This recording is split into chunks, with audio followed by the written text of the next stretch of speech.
In this video I'm going to show you how to insert a contact form into your WordPress blog. And it's a good idea to have a contact form so that people can get in touch with you to ask you questions about blog postings or products that you might be selling as an affiliate and so on. The simplest way to insert a contact form is to use a plugin. So I'm going to install one now. Come here to plugins and then add new, and I'll do a search here for contact form and click on search plugins,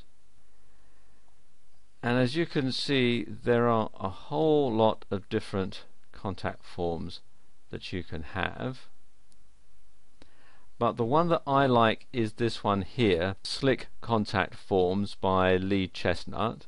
So I'm going to go ahead and install it. So click on install now and click on OK. And that's installed. So I'm going to click on activate plugin. And there we are, the plugin is activated. So now I need to configure it. So come down here to settings.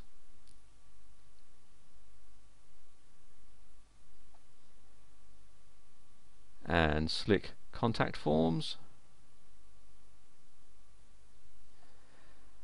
and then you can fill out what you're going to have on the contact form and email. The default email address for receiving contact emails, this will be set up as the administrator's email, but you can change it if you wish. And you have the email subject. I'm going to say from Sam's blog. There are a couple of options here. You can include the IP address, which is a good idea because that can help track down anybody who's trying to spam you via your contact form, and include the page URL. I would check that one as well, because then that gives you an idea as to what pages people are viewing when they have a query to get in touch with you. Then you have the options you can have after the form has been submitted. You can have what they call the AJAX message, which basically you can type in here. The default one is thank you, your comments have been received. The error is error, please try again, and the invalid is there was an error verifying your details. And then you've got the validation messages, input required, and enter a valid email. You can also, if you wish, have a redirect, and you can enter here the URL of the page that you want people to go to after the email has been sent, or if there's an error, and so forth. I'm going to stick with the AJAX message and then click on Save Changes. There we go, the settings are saved. So I go back to the dashboard,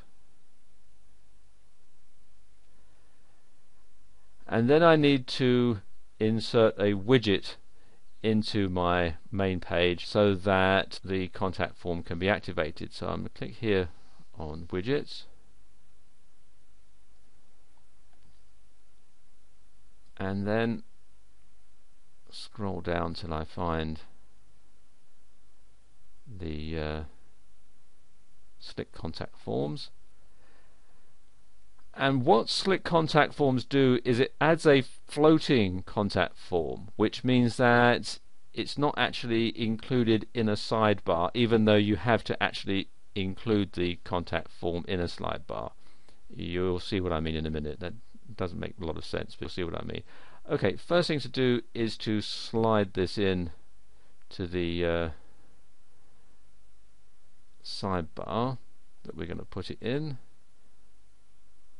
So just ease it up here. I'm going to put it in the left sidebar. I'm just going to put it in here and then configure it here. You can have either as floating or slide out. I'm going to have it as floating.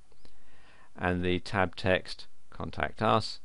I'm going to leave the width and the other things here set at the default settings, and the skin I'll leave that as black because that will fit in, but you can change it if you wish.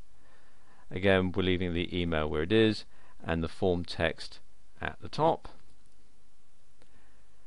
Again, in the text box, the name and email that's required, and the location. I'm going to leave it here at left, but you can change it if you wish. So we'll do that, and now click on save, and there we go, that's done. Now if I go to the blog site, you can see that the contact form is floating right here. I'm using a very small screen resolution for this. If you're looking at it on a larger screen resolution, you'll see it off to the side and it won't obscure the name of the blog.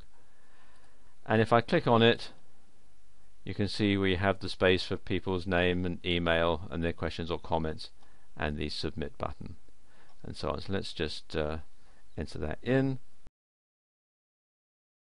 and then click on submit. This is processing, and there you go, it flashes up, your comments have been received, and if I click there, that just closes that up. And I've rectified that problem now, so it's not obscuring the name. One thing I didn't explain earlier is what it means by floating. As I scroll down, you see it follows like that. Let's go back to the top and I'll show you something else. We go back to the widgets page. If I decide to have that as a slide out and then click on save and then refresh, you can see it moves over right to the side, and then when I click on it, it slides out like that, and I click on it again, it'll slide back in, and as I scroll down you can see it stays stuck to the side like that. They do ask for a donation if you use this on a regular basis, and there's a donate button in the setup area.